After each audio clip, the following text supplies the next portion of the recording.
श्री गणेश पुराण अध्याय 7 व अध्याय 8 सोमकांताचे पूर्वजन्म चरित्र। श्री गणेशाय नमः। सूत म्हणाले, श्रोते हो, दुसरा दिवस उजाडला। भृगुऋषींनी प्रातःकालीन नित्यकर्मे आटोपली। त्यानंतर त्यांनी सोमकांत व सुधर्म यांना बोलावून घेतले। भृगुऋषी त्रिकालज्ञानी होते। त्यांनी अंतर्ज्ञानाने राजाचे पूर्वजन्म चरित्र सांगण्यास सुरुवात केली। ते म्हणाले, विंध्य पर्वताजवळ कोलार नावाचे एक रमणीय नगर होते।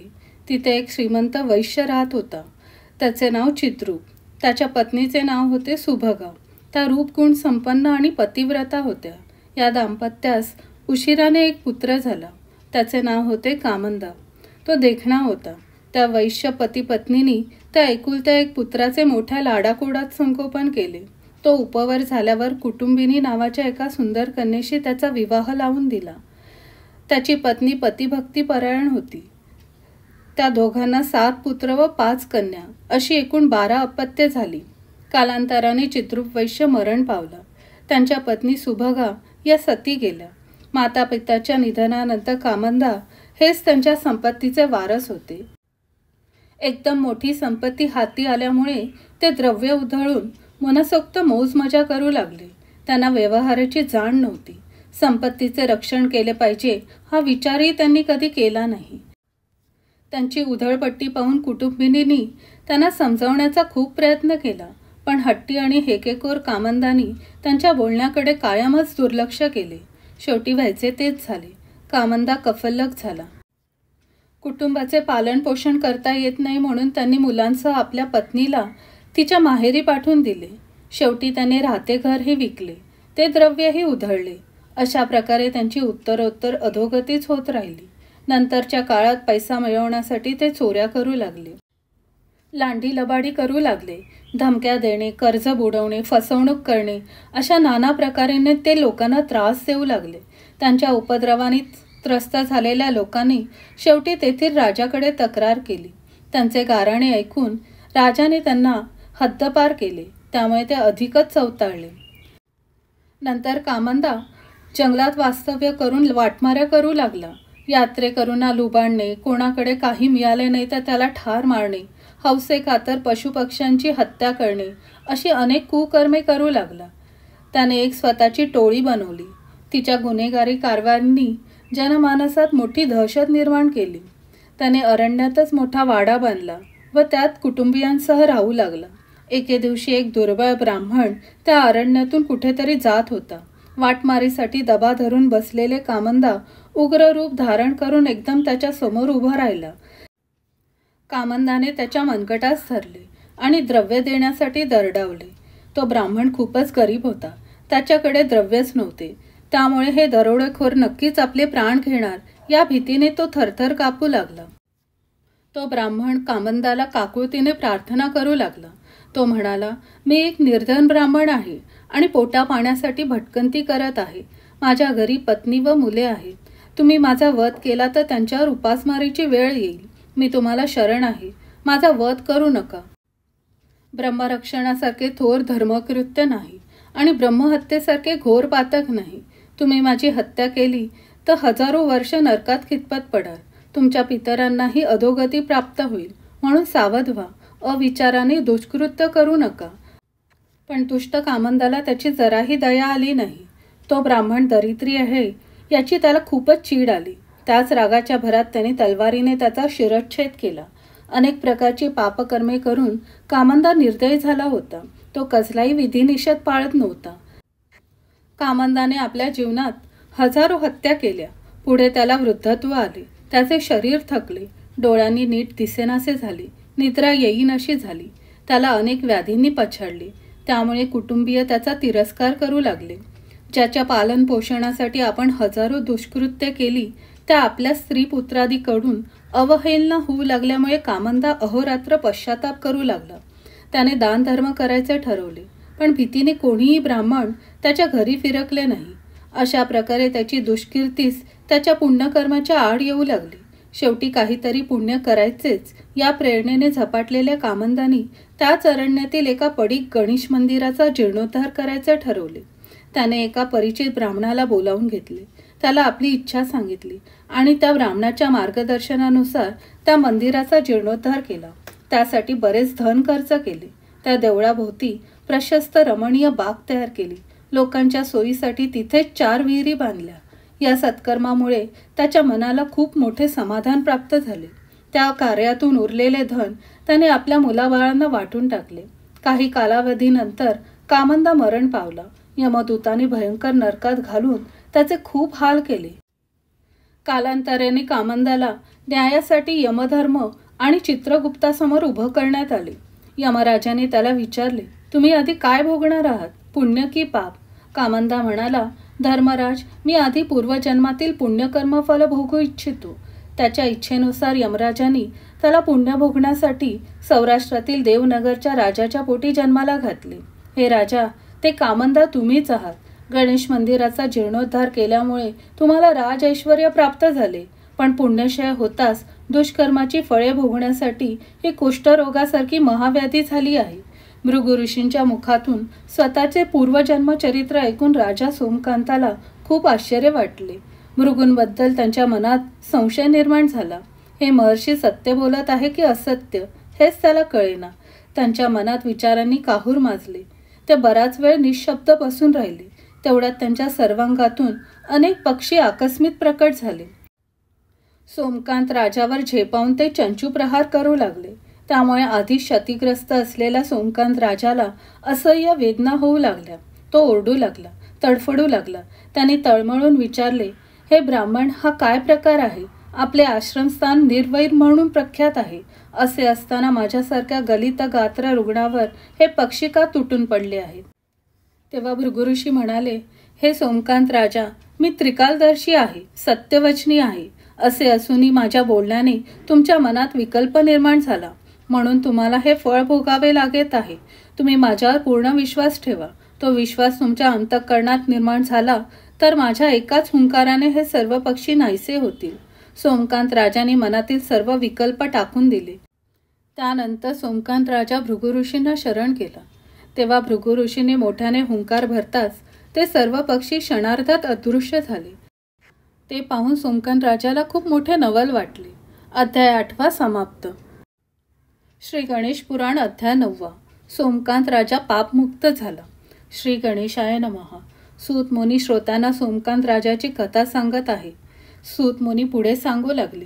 भृगु ऋषीने राजाच्या पूर्वकर्माचे अवलोकन केले व म्हणाले, महाराज, तुमची पूर्वीची दुष्कर्मे इतकी भयानक आहेत की त्यांचे निरसन करण्यासाठी नेमके काय करावे हाच मला मोठा प्रश्न पडला आहे. तथापि गणपतीचे महात्म्य फार थोर आहे. ते सुखकर्ता आहेत. भक्तांच्या दोषांचे शालन करून त्यांना पवित्र करणारे आहेत. म्हणून माझे तुम्हाला असं सांगणे आहे की तुम्ही गणेश पुराण श्रवण करा. त्या योगे तुम्ही निष्पाप व्हाल. त्यावेळी भृगु ऋषींना आपल्या उद्धाराची किती काळजी आहे हे जाणून सोमकांत राजाचे अंतःकरण भरून आले. राजा म्हणाले, हे ऋषीवर्य, तुम्ही फार थोर आहात आणि निजकृपेने माझे कल्याणच करणार आहात याबद्दल माझ्या मनात जराही शंका नाही. मी तुम्हाला शरण आहे. तुम्ही मला पावन करून घ्या. सोमकांताचा मनोभाव जाणून भृगु ऋषींना दया आली. त्यांनी श्री गणपतीच्या अष्टोत्तर शतनामांनी अभिमंत्रित केलेले शुद्ध उदक त्याच्या रोग जर्जर देहावर शिंपडले. त्या जलाच्या पुण्य प्रभावाने त्याच्या नाकातून सूक्ष्म रूपाने एक कृष्णवर्ण पुरुष बाहेर पडला.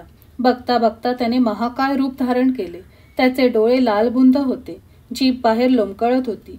त्याच्या विक्राळ मुखातून कधी अग्निज्वाळा तर कधी रक्त व पू असे अत्यंत किळसवाणे पदार्थ बाहेर पडत होते.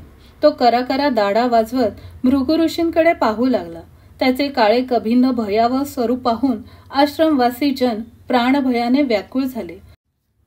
आश्रम परिसरातील पशुपक्षी सैरावैऱ्या धावत सुटले. गोठ्यातील गुराढोरांनी हंबरडे फोडले. भृगु ऋषी मात्र निश्चल व शांत होते.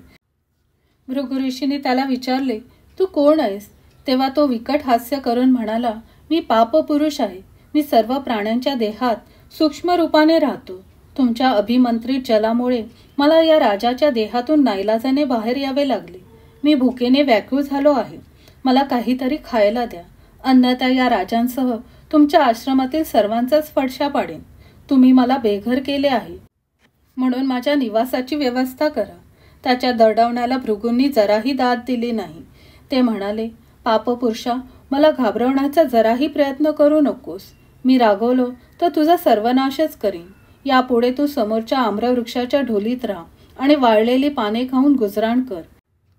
तेव्हा या तपस्वी ऋषींपुढे आपले काही चालणार नाही हे त्या कृष्णवर्ण पुरुषाच्या लक्षात आले.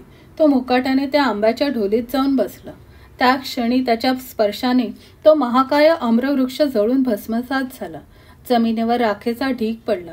भृगु ऋषींच्या भीतीने तो पुरुष त्या राखेतच रपून राहिला. तेव्हा भृगु ऋषी सोमकांत राजाला म्हणाले, हे राजा, तुमच्या पापांचा प्रभाव समोर दिसतच आहे. आता श्री गणेश पुराण श्रवण करा. त्या योगे तुम्ही निष्पाप व्हाल. तसेच त्या पुण्याईनी हा आम्रवृक्षही पूर्वीप्रमाणे सजीव होईल. सोमकांत राजा म्हणाले, हे ऋषीवर्य, गणेश पुराणासंबंधी मी आजपर्यंत कधीही ऐकले नाही. मलाही गणपतीचे महात्म्य श्रवण करायला आवडेल. ते पुराण मला कोण ऐकवेल? तेव्हा भृगु ऋषी म्हणाले, हे राजा, तुम्हाला गणेश पुराण ऐकण्याची आवड निर्माण झाली आहे हे पाहून मला मोठे समाधान वाटत आहे. कारण श्रवणाविषयी गोडी नसेल तर श्रवण निष्फळ होते. गणेश पुराण ऐकणे ही भूलोकातील अत्यंत दुर्लभ व महापुण्यफलदायी गोष्ट आहे.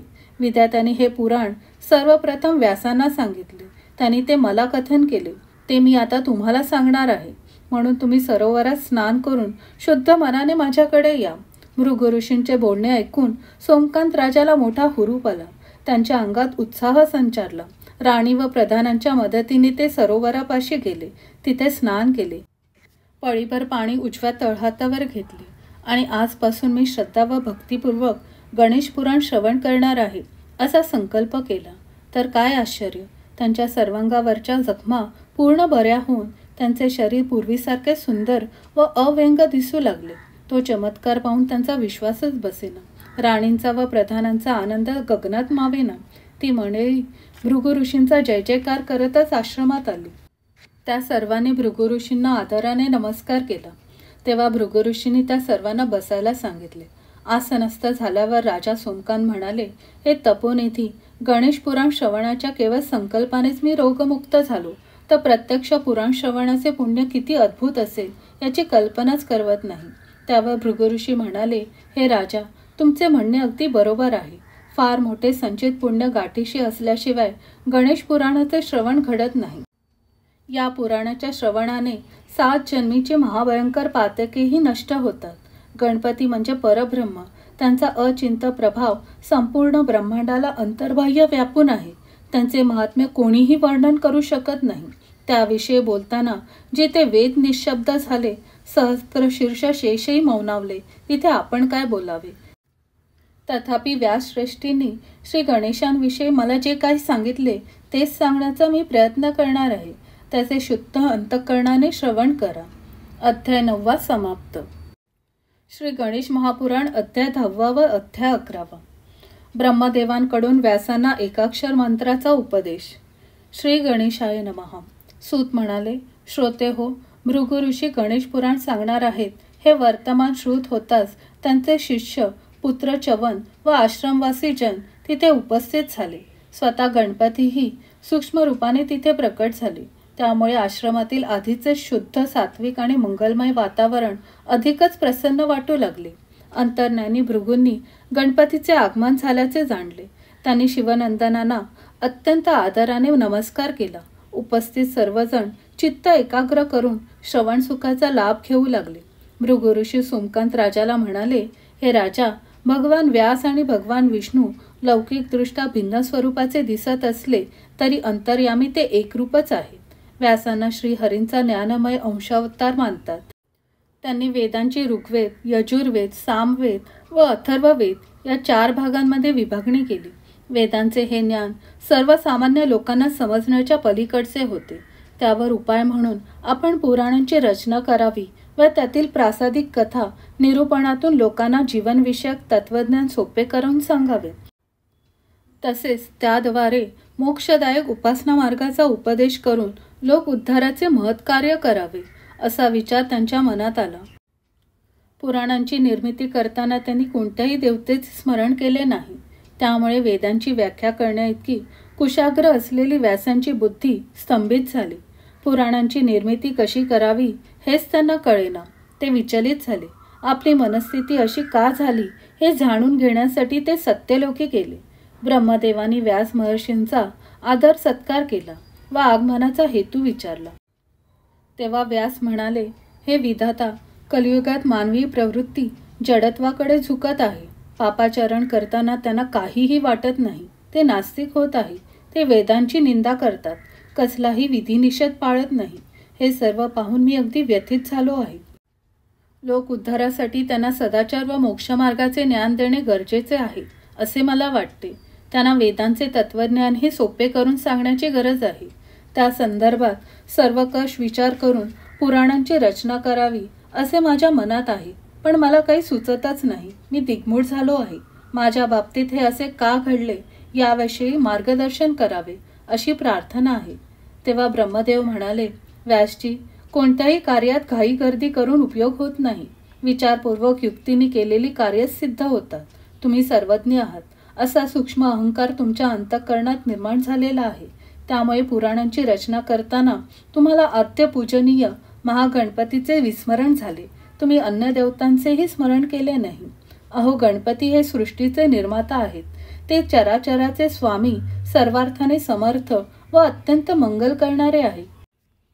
मी स्वतः विष्णू, शंकर, इंद्रादी देव, दिक्पाल असे सर्वजण त्यांच्या आज्ञेनेच त्यांनी नियुक्त करून दिलेली सृष्टीतील आपापली कार्य करतो. गणपती सिद्धिबुद्धीचे दाता आहेत. त्यांचे स्मरण केल्याने, त्यांना शरण गेल्याने सर्व विघ्नांचे निरसन होऊन कार्यसिद्धी होते. म्हणून तुम्ही भावभक्तीने त्यांची आराधना करा. तेच तुमचा संकल्प सिद्धीस नेतील. अन्यथा हजारो वर्ष प्रयत्न करूनही तुम्हाला काहीच साध्य होणार नाही. ब्रह्माजींच्या बोलण्यातून बुद्धिभ्रम झालेल्या व्यासांना काहीच अर्थबोध झाला नाही. ते म्हणाले, प्रभो, आपण काय बोलत आहात मला काहीच कळत नाही.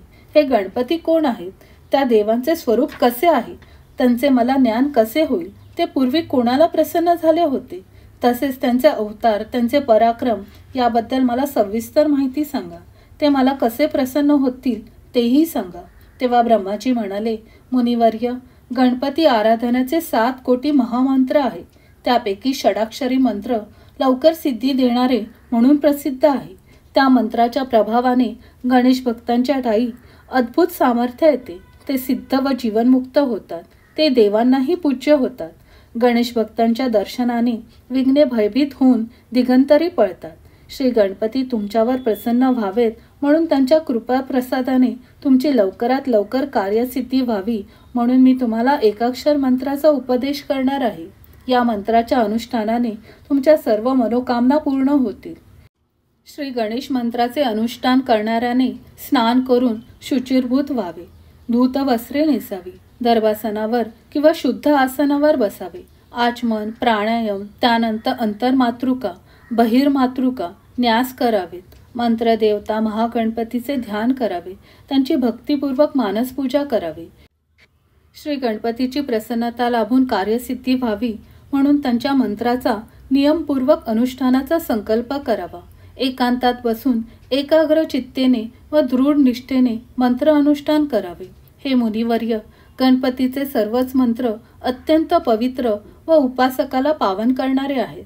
त्याचे कल्याण करणारे व उत्तम फलदायी आहेत. म्हणून सदाचारी, सज्जन व प्रेमळ माणसांना या मंत्राचा विधिपूर्वक उपदेश द्या. निंदा करणारे, दुराचारी, निर्दयी अशा लोकांना कधीही मंत्र उपदेश देऊ नये. गणपतीचे महात्म्य फार थोर आहे. जो कोणी शुद्ध भावभक्तीने त्यांची आराधना करतो, त्यांचे भजन, पूजन, नामस्मरण करतो, त्याला सद्बुद्धी, ज्ञान, यश, कीर्ती, संतती, संपत्ती, इहपर सौख्य व मोक्ष प्राप्त होतो. त्यानंतर ब्रह्माजींनी व्यास महर्षींना ओम या एकाक्षर मंत्राचा उपदेश केला. श्री गणेश पुराण अध्याय 10 व 11 समाप्त.